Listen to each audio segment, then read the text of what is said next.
जय श्री कृष्णा, जय गुरुदेव। कक्षा 12 कला वर्ग के सभी विद्यार्थियों का स्वागत और अभिनंदन है।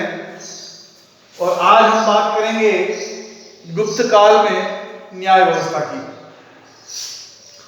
जैसा कि हम लोगों ने पहले पढ़ा है कि गुप्त काल के अंदर जो सम्राट होता था वो सर्वोच्च सेनापति और सर्वोच्च न्यायाधीश हुआ करता था। तो इस प्रकार हम देख सकते हैं कि जो न्याय की जो अंतिम कड़ी हुआ करती थी गुप्त काल में, वो स्वयं सम्राट होता था। और सम्राट जो है अंतिम रूप से न्याय देता था।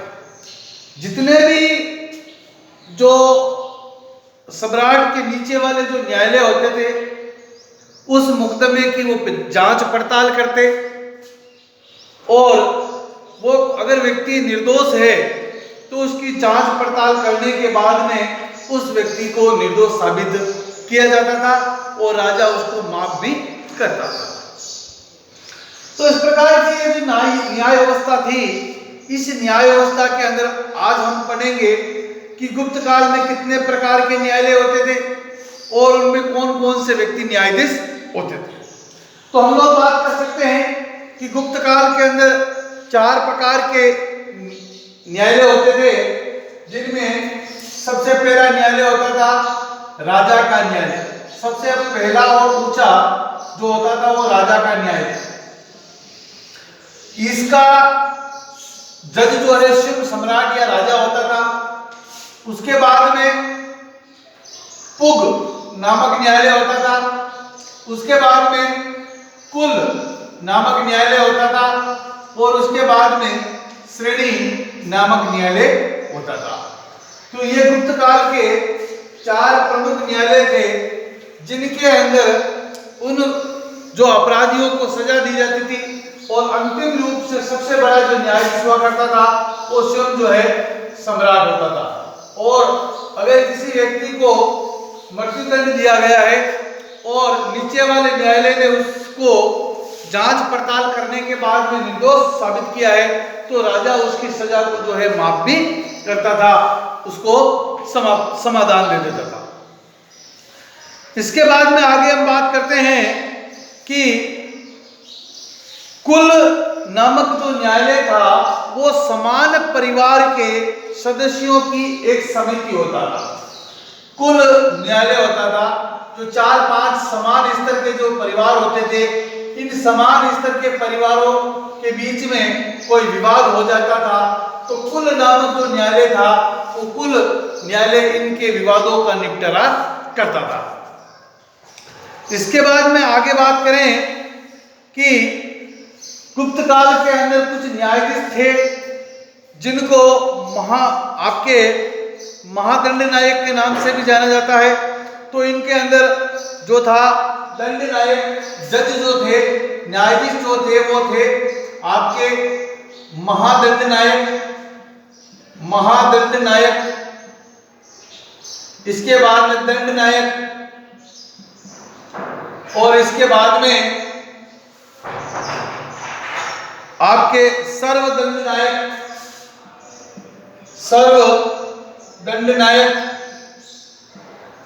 और इसके बाद में जो है आपके ये इस प्रकार के जज थे, महादंड नायक, दंड नायक, सर्वदंड नायक।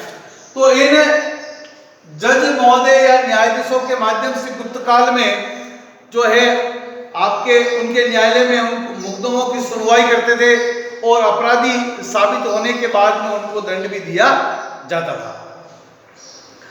तो इस प्रकार हम देख सकते हैं कि गुप्त काल के अंदर जो दंड विधान था वो दंड विधान बड़ा कठोर दंड विधान था। दंड विधान कठोर था, तो जिस कारण से आपके कोई व्यक्ति अपराध करने की हिम्मत नहीं करता था। फिर इसके बाद में आगे बात करें तो हम देख सकते हैं कि मंत्री और पुरोहित व्यक्ति जो होते थे वो भी न्याय में सहायता करते थे। राजा के जो मंत्री और पुरोहित जो होते थे वो भी राजा के इस न्याय प्रक्रिया में सहायता करते थे। तो इस प्रकार से हम देख सकते हैं कि गुप्त काल के अंदर दंड विधान कठोर था। 4 प्रकार के न्यायालय थे और सबसे सर्वोच्च न्यायालय जो होता था वो राजा का न्यायालय होता था और सर्वोच्च जो न्यायाधीश होता था वो स्वयं सम्राट होता था। और इसके अंदर सम्राट के अलावा भी अन्य न्यायाधीश होते थे, जैसे महादंड नायक है, दंड नायक है, सर्वदंड नायक है। ये व्यक्ति जो होते थे अपराधियों की सुनवाई करते, मामलों की सुनवाई करते और न्याय प्रक्रिया को जो है वो उसका समाधान करते थे। ये तो थी गुप्त काल में न्याय व्यवस्था। और अब इसके बाद में हम बात करते हैं गुप्त काल की वर्ण व्यवस्था की बात करते हैं कि गुप्त काल में वर्ण व्यवस्था किस प्रकार की थी या सामाजिक व्यवस्था किस प्रकार की थी। तो गुप्त कालीन जो सामाजिक व्यवस्था जो थी वो कुछ इस प्रकार की थी कि जैसे कि हम लोगों ने देखा है कि मौर्य काल में भी समाज के अंदर 4 प्रकार के वर्ण हुआ करते थे। 4 प्रकार के वर्ण, जैसे हमारे वेदों में भी लिखा हुआ है कि 4 वर्ण, जो 4 वर्ण हैं उनको आपके वैदिक काल में कर्म के आधार पर और बाद के उत्तर वैदिक काल में जो है ये जन्म के आधार पर इन वर्णों का निर्माण होता था। तो ये 4 जो वर्ण हैं वो कौन कौन से हैं? सबसे पहले सर्वोच्च जो वर्ण था वो था ब्राह्मण वर्ण, दूसरा था क्षत्रिय वर्ण, तीसरा था वैश्य वर्ण और चौथा था शूद्र वर्ण। ये 4 प्रकार का समाज था और इन 4 प्रकार के समाजों का भी अलग अलग अपना कार्य होता था। ब्राह्मणों का कार्य जो होता था हवन करना, यज्ञ करना, दान देना, दान लेना और इस प्रकार के पूजा पाठ करना, यज्ञ करना, ये इनका कार्य होता था ब्राह्मणों का। समाज में सर्वोच्च स्थान जो प्राप्त था गुप्त काल में, वो सर्वोच्च स्थान समाज में जो प्राप्त था वो था ब्राह्मणों को। ब्राह्मण समाज की सर्वोच्च जो है जाति या सर्वोच्च संप्रदाय वर्ण माना जाता था और इसी के माध्यम से हवन यज्ञ, दान देना, दान लेना, पूजा पाठ करना, ये सब कार्य ब्राह्मणों के द्वारा किए जाते थे। क्षत्रियों का काम था प्रजा की रक्षा करना, प्रजा रक्षा, युद्ध और यज्ञ करवाना और ब्राह्मणों को संरक्षण आश्रय देना, ये जो था सम्राट और राजाओं का कार्य हुआ करता था। इसके बाद में बात करें वैश्यों की, तो वैश्यों का काम होता था व्यापार करना और कृषि करना और पशुपालन करना। ये जो कार्य होता था वो आपके वैश्य परिवार का होता था। व्यापार करना है, कृषि करना है, पशुपालन करना है, ये कार्य जो था आपके वैश्य परिवार का। इसके बाद में अंतिम वर्ण व्यवस्था की चौथी कड़ी आती है और वो है आपके शूद्र। शूद्र जो होते थे इन तीनों की सेवा करते थे, मतलब ये नौकर थे, मतलब ये सीधे सीधे हम कह सकते हैं कि दास थे। क्या थे? दास। जो ब्राह्मणों के, क्षत्रियों के, वैश्य के यहाँ पर नौकरी करते और वो अपने जो है दास के रूप में वो वहां पर कार्य करते थे। तो हम इस प्रकार से कह सकते हैं कि न्याय संहिता के अगर न्याय संहिता की बात करते हैं, न्याय की बात करते हैं, तो अगर ब्राह्मण ने कोई अपराध किया है तो ब्राह्मण ने अगर कोई अपराध किया है तो ब्राह्मण की जो परीक्षा है वो किससे की जाती थी? तुलना से, मतलब उसको तोल करके जो है उसकी परीक्षा की जाती थी। इसके बाद में क्षत्रियों की परीक्षा जो है वो आपके अग्नि से की जाती थी, अग्नि से उनको अग्नि में डालकर उनकी परीक्षाएं ली जाती थी। फिर बाद में वैश्य की परीक्षा जल से की जाती थी और शूद्र की परीक्षा जो है वो आपके जहर दे करके या विष दे करके उसकी परीक्षा की जाती थी। तो न्याय संहिता की बात करें तो चारों वर्णों की जो परीक्षाएं होती थी वो अलग अलग होती थी। ब्राह्मणों की परीक्षा तुला से, क्षत्रियों की परीक्षा अग्नि से, वैश्य की परीक्षा जल से और शूद्र की परीक्षा जो है वो आपके विष देकर के उसकी परीक्षा की जाती थी। फिर उसका जो है न्याय प्रक्रिया को आगे बढ़ाया जाता था। इसके बाद में आगे हम देखें कि